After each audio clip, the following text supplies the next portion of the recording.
Bonsoir à tous, nous sommes ensemble pour notre émission politique. Bien sûr, notre invité est là et bien là. Nous aurons la possibilité de vous avoir en deuxième partie d'émission puisque le téléphone fonctionne bien, voire très bien.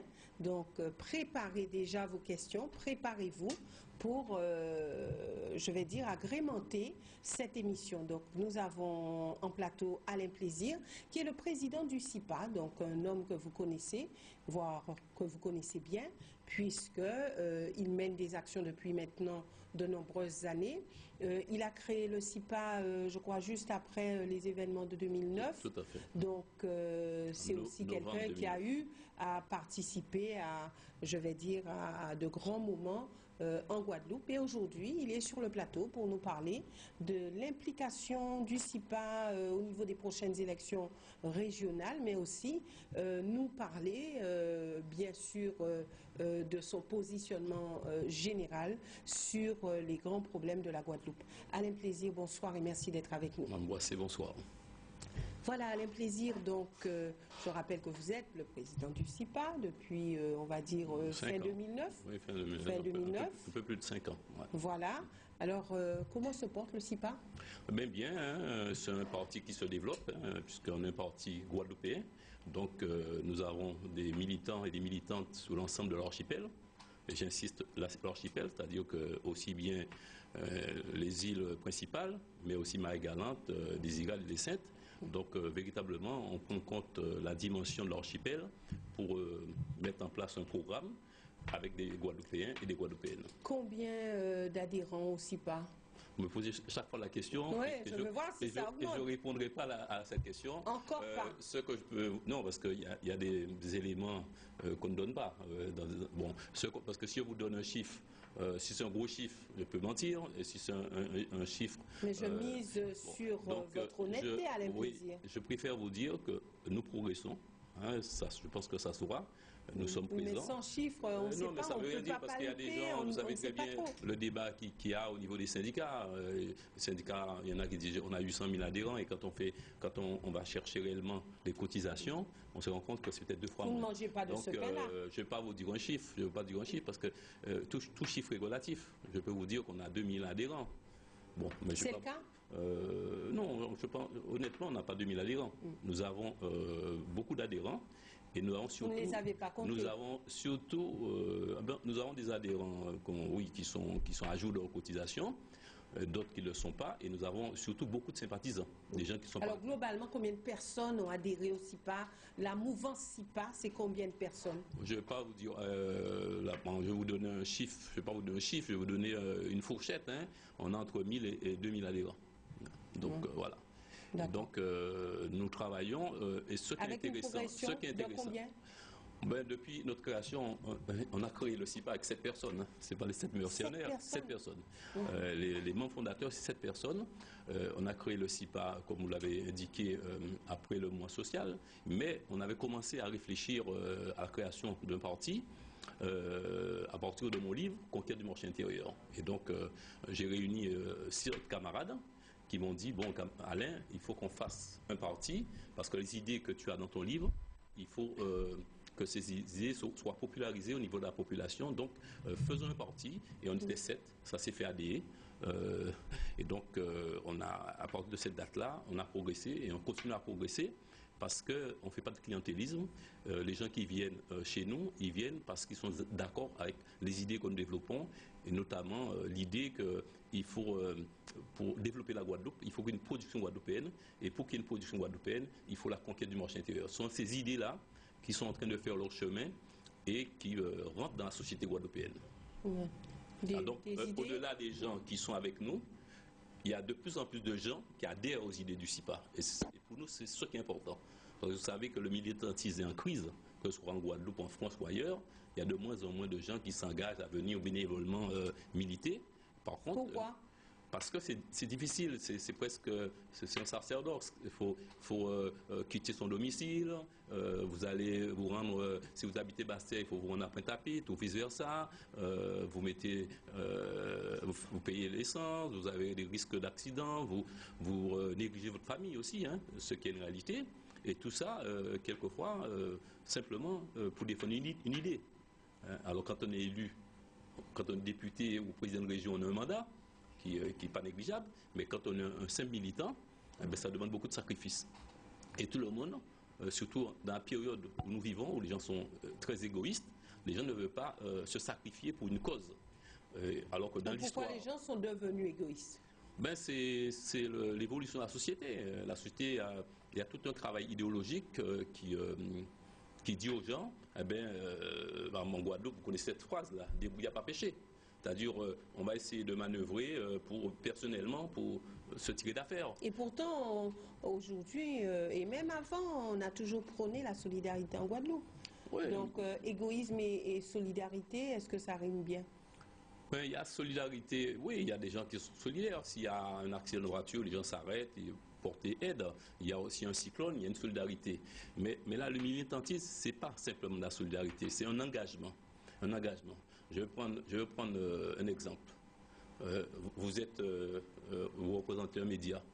Vous êtes libre, vous pouvez inviter qui vous voulez, vous pouvez même inviter un anarchiste, et vous n'irez pas en prison. Or, ça n'a pas toujours été le cas. Il y a des gens qui sont morts pour la liberté de la presse, qui ont été fusillés, qui ont été en prison, pour simplement qu'on ait le droit de s'exprimer. Bon, les gens vivent avec ça, les gens pensent que c'est normal, qu'on parle à la télévision, on peut mettre un graffiti sous les murs, et on n'est pas inquiété dans une démocratie. Mais il y a des gens qui sont battus pour ça, il y a des gens qui sont morts pour ça. Et donc, ce côté-là n'existe presque plus. Il y a aussi les gens du Conseil national de la résistance, qui, pendant la guerre, pendant qu'ils résistaient, ont fait un programme, et dans ce programme, ils disaient la retraite, ils disaient la sécurité sociale, ils disaient le droit de vote des femmes.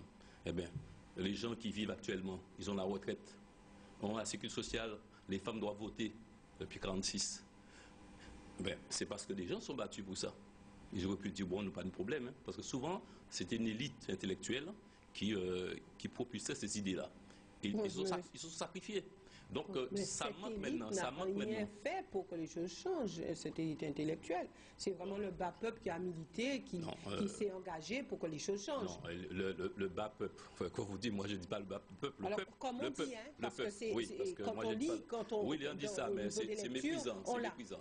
C'est pas le bas peuple, c'est le peuple. Ça dépend de la connotation que vous lui donnez, parce que quand vous lisez hein, les journaux, les revues, voire les livres qui ont été écrits, quand ils disent le bas peuple, c'est pour montrer que ce sont ceux du bas qui, justement, fait remonter leurs idées pour pouvoir faire bouger, faire changer les choses. C'est possible, c'est-à-dire que le peuple a des désirs, enfin, a une volonté, une aspiration au mieux-être. Bon. Mais les gens qui font formuler ça et qui vont faire un programme, bon, ce sont des gens qui ont l'habitude d'écrire. Donc, on travaille en symbiose. On travaille, les gens qui font le programme, ils travaillent avec les autres, les gens du peuple, les ouvriers, les paysans, qui ont des aspirations. Et ces aspirations seront traduites par des gens, des intellectuels ou simplement des militants. Donc aujourd'hui, on peut comparer le CIPA, par exemple, au Parti communiste ou à l'UPLG, est-ce qu'on peut faire ce raccourci? Oui, c'est un raccourci. Non, ce sont deux partis historiques. Hein. Le Parti communiste, comme vous le savez, a été un grand parti avec beaucoup de maires, qui, je crois que le Parti communiste a 70 ans. 70 ans. Le Parti communiste guadeloupéen est né à partir des partis communistes, le Parti communiste français, et c'est toute une histoire que le communisme. Hein, le communisme a pris naissance en Russie, qui est devenue l'URSS, et donc il y a eu des partis communistes en Union soviétique, en France et un peu partout, en Chine et partout. Et donc le Parti communiste guadeloupéen, c'est l'héritier du mouvement international communiste. Bon, l'UPLG... Qu'est-ce qu'ils ont fait de cet héritage? Ben ça, il faudra poser la question à M. Flémet. Je ne sais pas. Bon, ce sont des camarades qui militent, hein, qui sont sincères dans leurs convictions. Donc après, c'est à eux de tirer le bilan. Hein. Bon, mais ce que je sais, c'est qu'un parti, ça a été un grand parti qui a joué un grand rôle dans beaucoup de pays, y compris en Guadeloupe. Parti que vous admirez? Non, je ne dirais pas jusque-là. Je dirais que nous avons des échanges Nous avons des échanges et nous avons des convergences sur certains points. Nous avons des convergences sur certains points. Mais que ce soit l'UPLG ou le Parti communiste, ce sont des partis qui ont une histoire. Le Parti communiste, c'est le bébé du Parti communiste français. L'UPLG, c'est encore une autre histoire, c'est le mouvement nationaliste. Et le CIPA, c'est autre chose. Le CIPA, je ne dirais pas que c'est un parti moderne, mais c'est un parti qui a été créé en 2009. À partir de quoi? À partir d'une idée de la Guadeloupe. Voilà, la Guadeloupe, c'est un pays qui ne vit... Ce sont les idées, c'est la vision qui fait que le parti soit moderne ou pas. C'est la vision. C'est pas l'âge. Tout à fait. Non, c'est pas l'âge, mais c'est la vision. Mais la vision est moderne parce qu'on part d'un constat. Et le constat, il ne date pas d'un siècle ou du début du siècle dernier, il part de maintenant. Voilà la situation à Guadeloupe. Voilà un pays où il y a 60% des jeunes au chômage.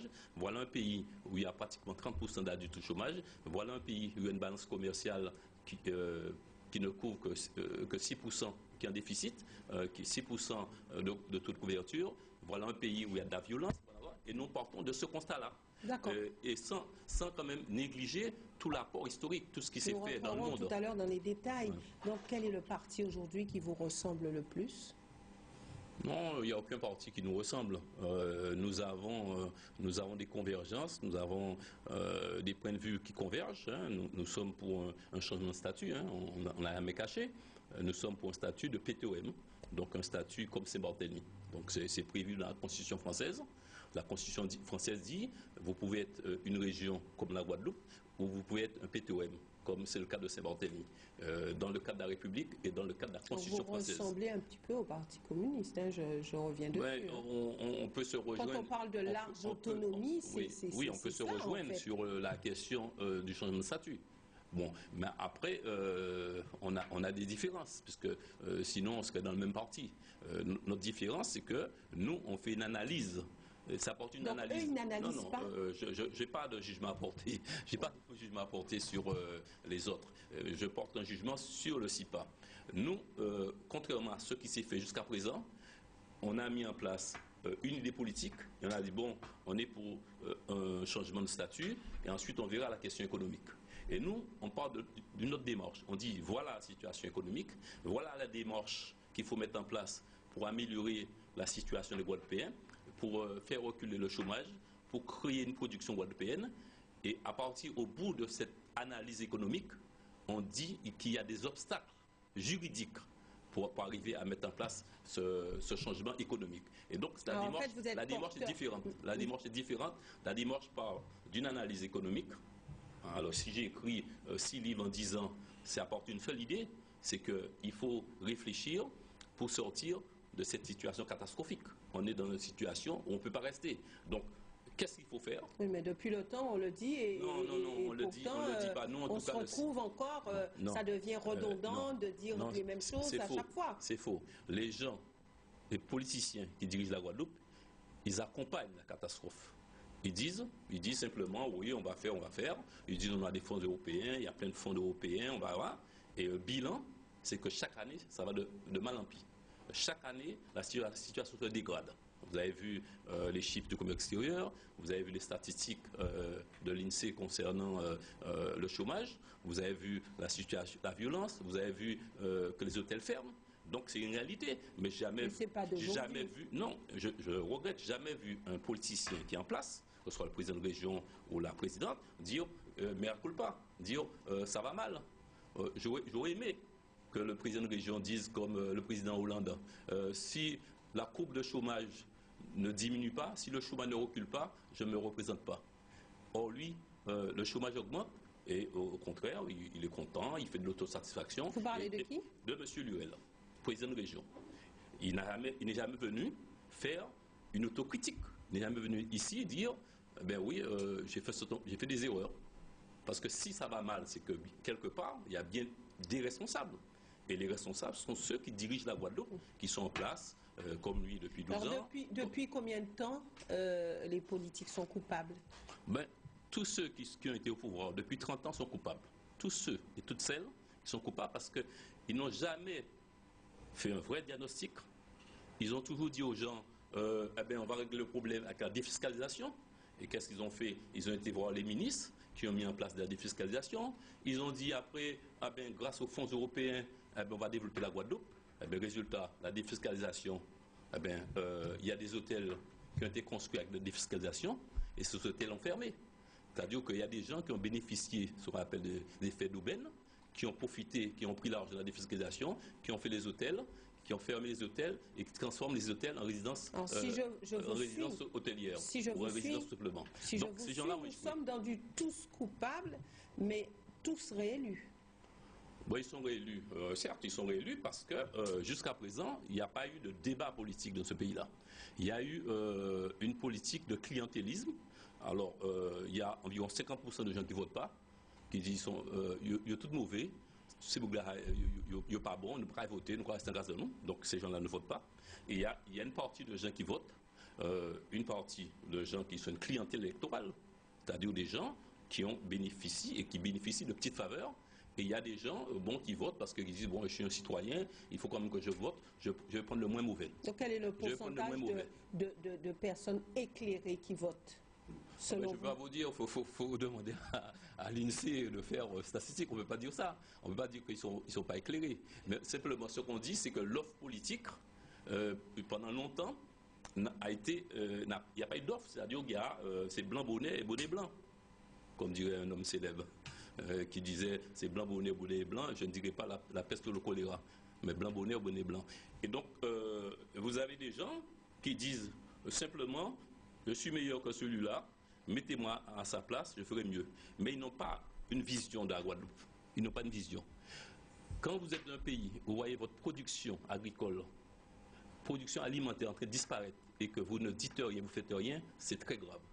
Savez-vous que 99% des poulets que nous mangeons en Guadeloupe viennent de l'extérieur?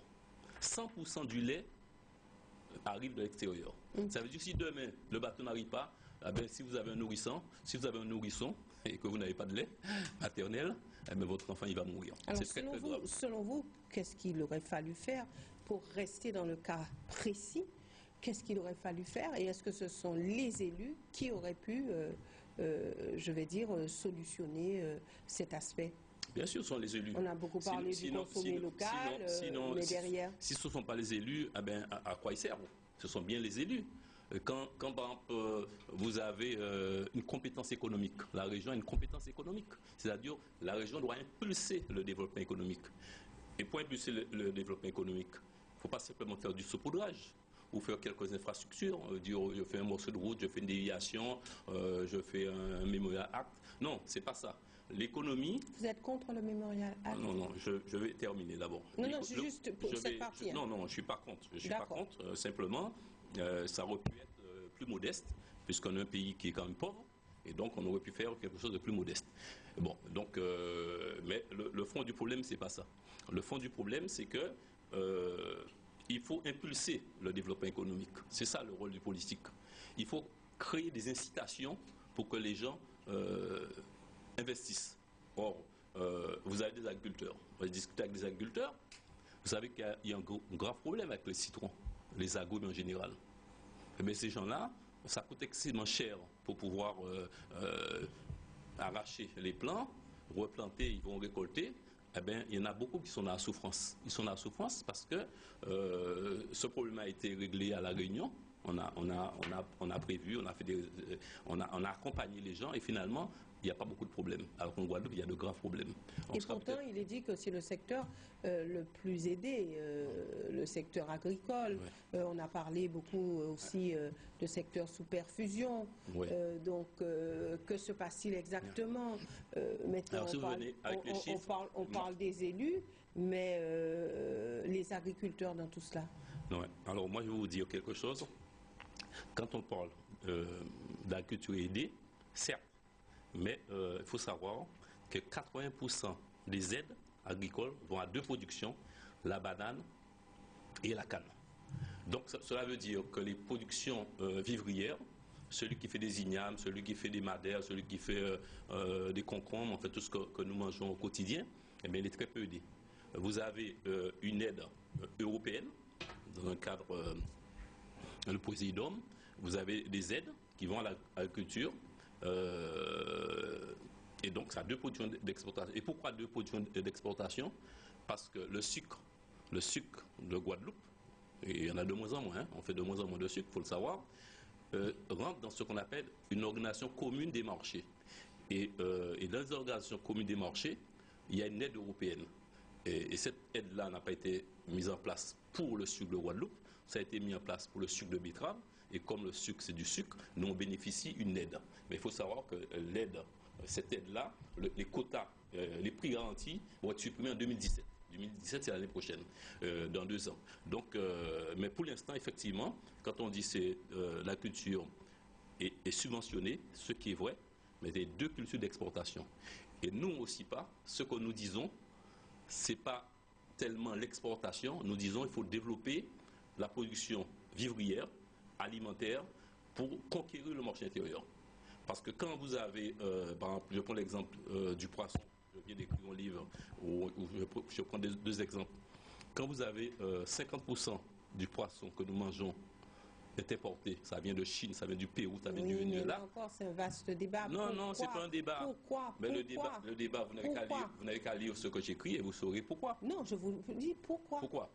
Pourquoi? C'est simplement, vous êtes dans un système économique mondial qu'on appelle la mondialisation, mais pour parler très simplement, pour que tous les gens comprennent, les barrières douanières ont disparu un peu partout parce que les grands pays capitalistes, comme les États-Unis et même l'Europe, ont décidé, pour faciliter les échanges, de faire tomber les barrières douanières, les barrières douanières, techniques et compagnie. Et donc, comme nous, en Guadeloupe, nous ne sommes pas un grand pays industriel, mais nous dépendons d'un grand pays industriel qui est la France, et je dirais même, nous dépendons de l'Europe. Et l'Europe signe des accords avec un peu tout le monde, avec le Pérou, avec le Venezuela, avec la Chine, et toutes ces marchandises peuvent rentrer librement en Europe. Et comme la Guadeloupe, c'est l'Europe, eh bien, ces marchandises rentrent librement. Oui, mais donc, allez, plaisir, question. Pensez-vous que tous les Guadeloupéens ne souhaiteraient pas manger du poisson frais, par exemple? Bien sûr, tous les Guadeloupéens. Oui, alors qu'est-ce qui bloque? Mais ça, c'est pas... Il y a quelque temps, il y a quelques années, les Guadeloupéens mangeaient, moi, comme... Jusqu'à présent, d'ailleurs, je ne mange que du poisson frais, mais je comprends que les gens puissent manger du poisson surgelé, parce que le poisson, il est nettement moins cher. N'est-ce pas là le nœud du problème? Oui, alors parce que c'est ça, parce que vous faites ce constat-là, vous arrêtez à ce constat et vous dites, eh ben, laissez ça aller comme ça. Pas du tout. Eh ben justement, le CIPA dit non, on ne peut pas permettre qu'il y ait une disparition de la pêche. On ne peut pas permettre qu'il n'y ait pas de pêche en Guadeloupe. Donc, mettons en place des mécanismes, des nouveaux mécanismes douaniers fiscaux pour protéger nos producteurs, des pêcheurs, des agriculteurs, pour les protéger, c'est-à-dire protéger par rapport aux importations, et en même temps aider financièrement. Trouver le moyen pour que le prix du kilo de poisson soit moins cher, en clair, local. Alors, il faut trouver un prix intermédiaire, ce qu'on appelle un prix de référence. Et ça, c'est tout un mécanisme que je ne pourrais pas développer ici, mais invitez-moi un jour, et je vais expliquer le contenu du livre que je viens d'écrire, enfin qui vient de paraître il y a quelques mois, enfin 4 ou 5 mois, où ce livre s'appelle La préférence guadeloupéenne, où j'explique que si vous ne faites rien, chaque année, il y aura de plus en plus de poissons importés. Pourquoi? J'ai fait des calculs, j'ai fait des recherches, on va raconter des possibilités. Le kilo de poisson, de plus en plus vide. Le kilo de poisson, vous savez à combien il arrive en Guadeloupe, venant de Chine? 2,24 €. 2,24 €, la dorade que nous mangeons, de plus en plus importée. Arrivé en Guadeloupe. Arrivé au port. Et quand il sort du port, en ayant payé les taxes, octroi de mer et tout ça, il sort à 2,83 €. Donc quand vous l'achetez à 4,90 €, vous l'avez acheté nettement moins cher que la dorade d'ici. Mais il faut savoir que l'importateur, celui qui fait venir ça de Chine, il a quand même fait un gros profit. Et donc, oui, alors est-ce que les gens vont jusque-là à l'implaisir? Il faut qu'ils aillent jusque-là. À avoir le profit de celui qui a fait venir le poisson en Guadeloupe? Ou est-ce que le consommateur regarde à ce qui sort dans son porte-monnaie? Oui. C'est ça la vraie question. Parce que en fait, le consommateur, lui, il voit son pouvoir d'achat. Il voit son pouvoir d'achat avant toute chose. Donc, est-ce qu'il va se dire, bon, mais celui qui a fait venir le poisson, mais il a récupéré beaucoup d'argent? Non, lui, il regarde à ce qu'il va payer. Il est dans des bouilles à pas pêcher. Bon, mais pas forcément des bouilles à pas pêcher. Il est surtout dans sa réalité financière. Oui, tout à fait, je comprends ça. Et d'ailleurs, je l'explique dans le livre. Bon, c'est pour cette raison vous appelez ça la loi du marché. La loi du marché, la loi du marché. C'est-à-dire que vous avez un système économique qui est basé sur l'offre et la demande. C'est-à-dire que l'importateur, lui, s'il peut acheter un produit moins cher pour pouvoir faire plus de profit, il ne va pas se poser la question d'où vient le produit. Pour parler vulgairement, il n'a rien à foutre que ce soit un poisson qui vient de Guadeloupe. Ce qui l'intéresse, c'est faire de l'argent. Donc, il va acheter un poisson sur le marché international, que ce soit en Pérou ou en Chine, qui va vendre un prix qui est très abordable pour le consommateur. Et le consommateur, lui, il va abandonner la production locale, ce qui peut s'expliquer, puisque effectivement, il doit arriver. Donc, si vous laissez les choses faire, Madame Boissé, les pêcheurs vont disparaître, mais les gens, les consommateurs eux-mêmes, ils vont se retrouver au chômage parce qu'il n'y aura pas d'activité économique dans le pays. Donc vous avez créé un... D'accord, mais c'est une équation qu'il va falloir résoudre. Et je vous retrouve d'ici quelques instants. Oui, mais juste pour vous dire ça, c'est que l'équation existe, puisque je l'ai expliqué, je le développe dans un livre où je parle de mettre en place des mécanismes douaniers fiscaux. Nous vous retrouvons d'ici quelques instants, juste après cette courte pause.